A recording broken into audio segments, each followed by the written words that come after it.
Yo, what the hell is up? Welcome back to Reviews with Jake, where I just got done watching Dog. Dog is the story about a struggling veteran who is tasked to bring his fallen comrade's military dog to his funeral across the country. Trouble is, that dog is a bit of a wild card, as many dogs seem to be. What, were you expecting Uncharted this week? Well, I never played those games, and I have 3 dogs. Dogs win.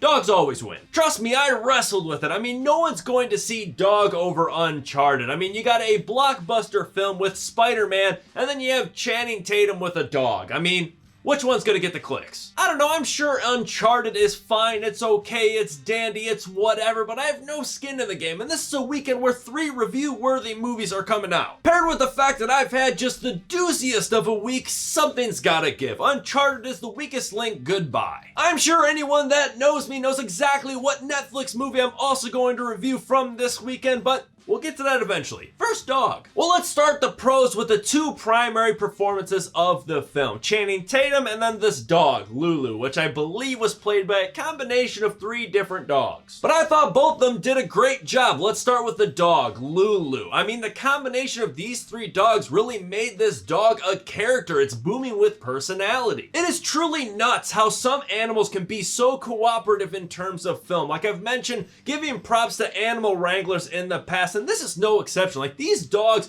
are top shelf behaved creatures. Like, it is amazing. When you look at movies like this, the stuff that they're capable of doing with real dogs, real animals, it makes movies like the latest Call of the Wild where they CGI'd the dog just look ridiculous and lazy. Yeah, lots of dogs cannot do what these dogs did. My dogs could not do what the dogs did in this movie. All of the dogs I worked with professionally in terms of filming for commercials and whatnot could not do what these dogs do in the movie, but these dogs are out there. You just gotta look hard enough. The other star of the film is Channing Tatum, an actor that I haven't always had the greatest impression of, but over the years he has grown on me, admittedly. My perception of him started off as just a pretty boy that no one really took seriously. Then all of a sudden he popped up in movies like 21 Jump Street. I'm like, damn, this guy's actually really funny. And he's even more than that. Like, this movie asked him to dabble into the comedy, which he excels very well, and he has a very good comedic presence to him, but it also asked him to do some really heartfelt, heavy moments, and I thought he did a great job with those too. You genuinely feel the pain of this character, both internally and externally, and you really feel the whole spectrum of emotion with him, the good times and the bad. In terms of the chemistry between Channing Tatum and the 3 dogs that make up the character of Lulu, the dog, I thought it was very authentic. It felt really natural. Granted, they way overutilized the age-old tactic of just using strictly one-shots back and forth during the conversations between him and the dog.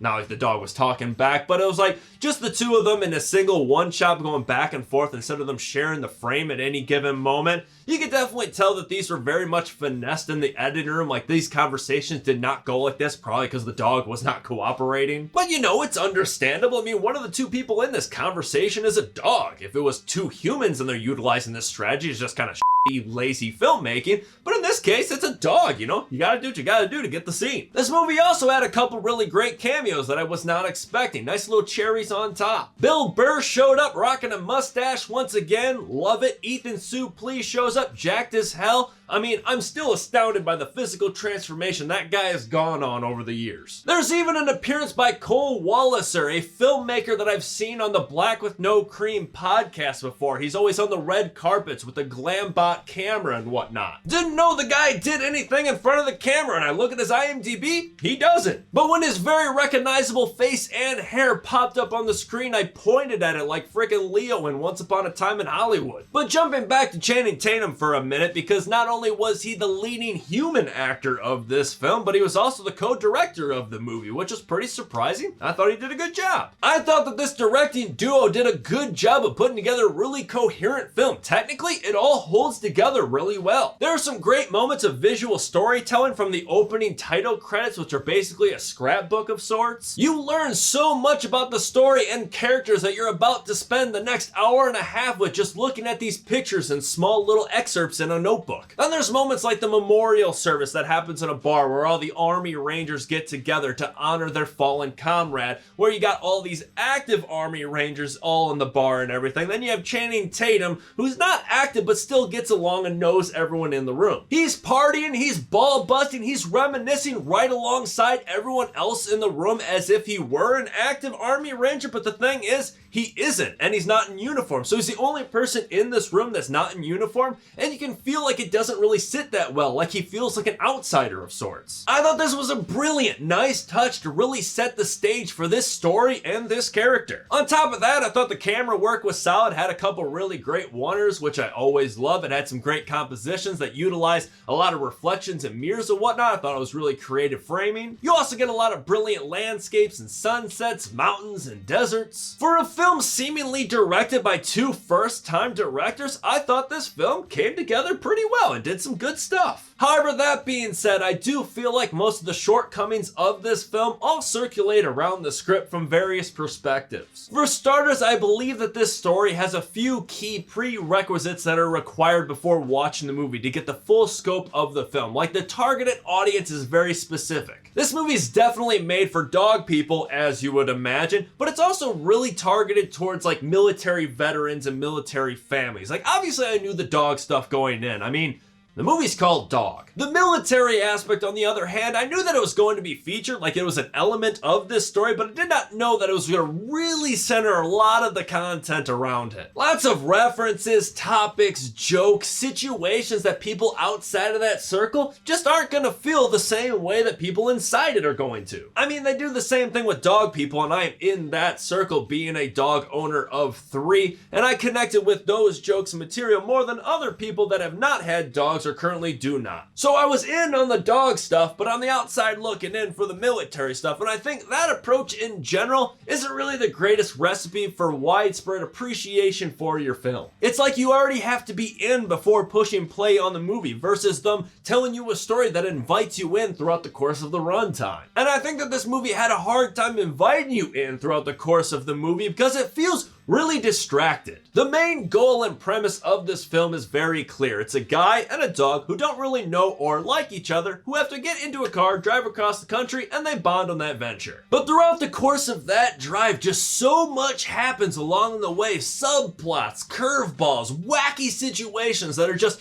absurd, and they all kind of feel like they take away from that very simple, very clear premise. They feel distracting more than complimenting or building off of it. They almost feel like page fillers, drama fabricators, Hail Mary attempts to stretch out this very simple premise into an hour-and-a-half film, which can be very difficult when you only have one character in this car that can talk. I imagine writing a film like this in a way that can keep the audience engaged from start to finish would be really difficult. I mean, the most interesting parts of the movie when it's just Channing Tatum and the dog just bonding, just talking to each other. But unfortunately, that's not all that this movie is. They do all this extra hoopla. I really wish they would have just kept things simple, stay away from these wacky situations, and just really just see our dog and character just get to know each other and bond. That's interesting to me, at least. As a result, the progression of the relationship between the man and this dog feels really rushed. I mean, this isn't a spoiler. I mean, this is, at the end of the day, a cross-country road trip film. People bond in movies like this. Even if they start off on opposite ends of some situation, you always know that they're going to resolve it and become close at the end of the movie. If you honestly started this movie like, well,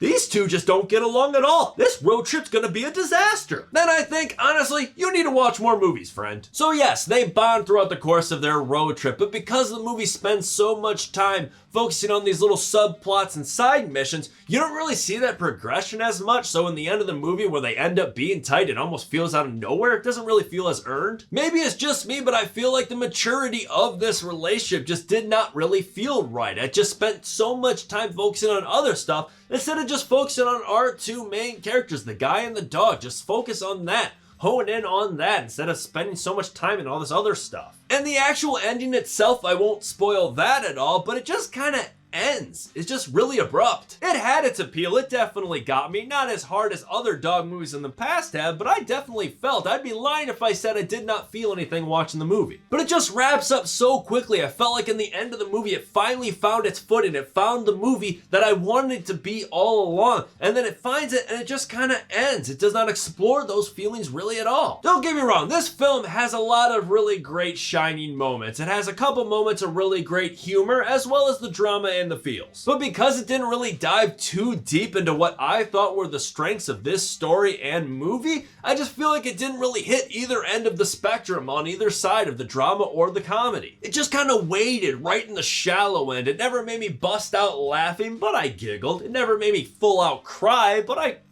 sniffled. All in all, this movie was okay. It definitely did not reinvent the wheel, but this particular wheel, has a dog in it. That's mathematically impossible for it to fail, but then again, I'm incredibly biased. I'm going to give Dog a C+. But that is just me. What do you guys think? Let me know if you agree or disagree in the comments below. And make sure to subscribe to this channel to stay up to date. New videos coming real soon. Stay safe. Thanks for checking in.